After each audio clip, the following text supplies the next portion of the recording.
नमस्कार, मैं मनीष कुमार। तो आप सभी का बहुत-बहुत स्वागत है हमारे इस करंट अफेयर्स के तीसरे सेशन में। आज 3 तारीख है और हमारा तीसरा सेशन भी है।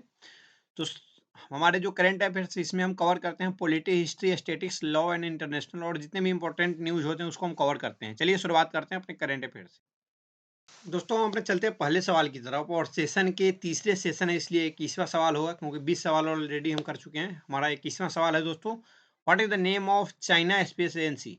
चाइना स्पेस एजेंसी का क्या नाम है? जाक्सा, ईसा, सीएनएसए या एनएस नासा? तो कौन-सा नाम है इसमें? दोस्तों इसका ऑप्शन होगा ऑप्शन सी, सीएनएसए। सीएनएसए का फुल फॉर्म होगा China national space administration. China के स्पेस एजेंसी का नाम है चाइना नेशनल स्पेस एडमिनिस्ट्रेशन। दोस्तों अब चलते हैं अगले सवाल की तरफ।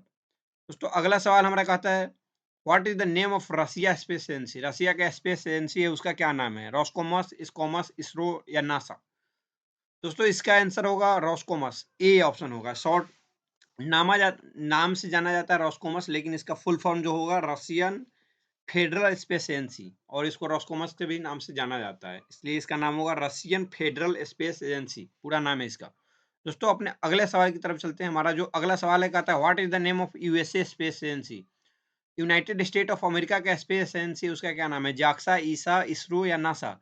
दोस्तों इसका ऑप्शन होगा नासा। डी ऑप्शन होगा करेक्ट आंसर, इसका होगा डी, एनएसए, नासा। नासा का जो फुल फॉर्म होगा दोस्तों होगा national aeronautics and space administration. National admini national aeronautics and space administration. दोस्तों अपने अगले सवाल की तरफ हम चलते हैं। हमारा जो अगला सवाल है कहता है who was the first Indian person to own formula 2 race? Bharat का कौन ऐसा व्यक्ति है जिसने फार्मूला 2 रेस को जीता था? पहला व्यक्ति कौन है, उसका नाम क्या है? हिमांशु धूपिया, जेहान दारूवाला, तीसरा है अमित बनर्जी, चौथा है अमित सिंह। दोस्तों इसका ऑप्शन होगा option B, Jehan Daruvala. B option होगा करेक्ट आंसर, बी होगा दोस्तों।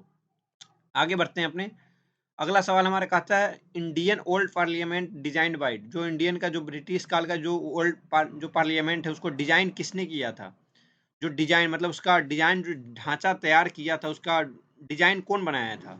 इसका डिजाइन बनाने जो पहला ऑप्शन है Edwin Lutyens and surd Herbert baker, दूसरा ऑप्शन है जॉर्ज फाइव या फाइव दोस्तों दोस्तों रोमन में होगा लेकिन फाइव मैंने ऐसे ही लिख दिया है, लॉर्ड वेल्सली, लॉर्ड माउंटबेटन जो लास्ट जो शासक था उसका नाम है। दोस्तों इसका ऑप्शन होगा option A, Edwin Lutyens and surd Herbert baker, क्योंकि इसी ने डिजाइन किया था जो पार्लियामेंट है ब्रिटिश काल के समय में जो पार्लियामेंट बना था इसी के डिजाइन किया गया हुआ था, Edwin Lutyens and sir Herbert baker. आप हमेशा सुनते होंगे इस बात को कि लुटियंस दिल्ली कहा जाता है, इसी के लिए लुटियंस दिल्ली कहा जाता है। एडविन लुटियंस और सर हर्बर्ट बेकर के द्वारा डिजाइन किया गया था। अगले सवाल की तरफ चलते हैं।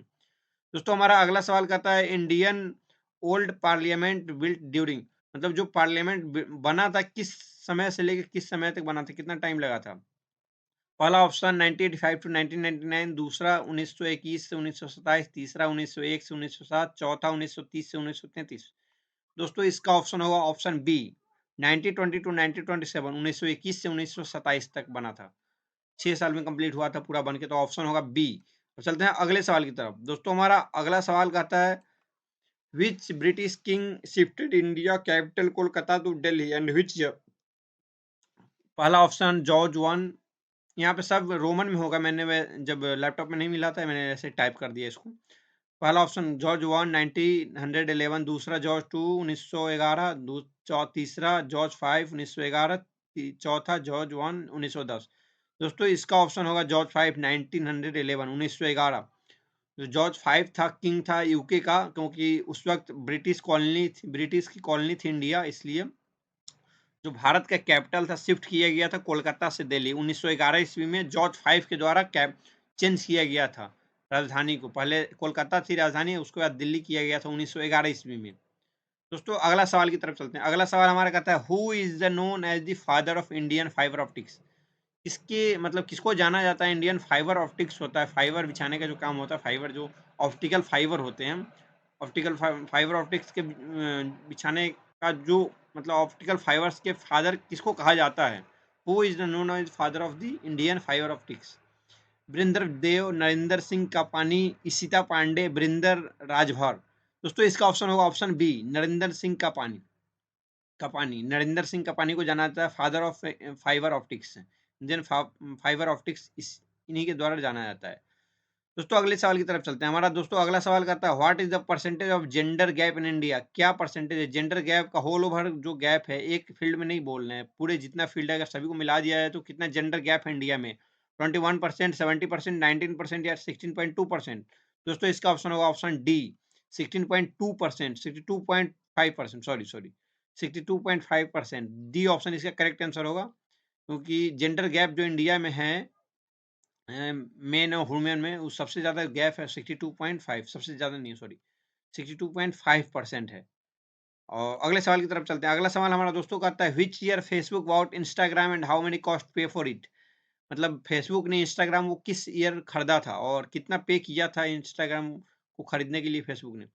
जो जुकरबर्ग जो फाउंडर है फेसबुक में, उन्होंने कितना पे किया था? तो इसका ऑप्शन है 1 बिलियन 2012 में खरीदा गया, 2 बिलियन 2011, 3 बिलियन 2010 में, 4 बिलियन या 2019 में? दोस्तों इसका ऑप्शन होगा ए, 1 बिलियन में खरीदा गया था, 2012 ईस्वी में इंस्टाग्राम को फेसबुक ने परचेज किया था। तो धन्यवाद दोस्तों, मिलते हैं अगली वीडियो में। Thank you so much.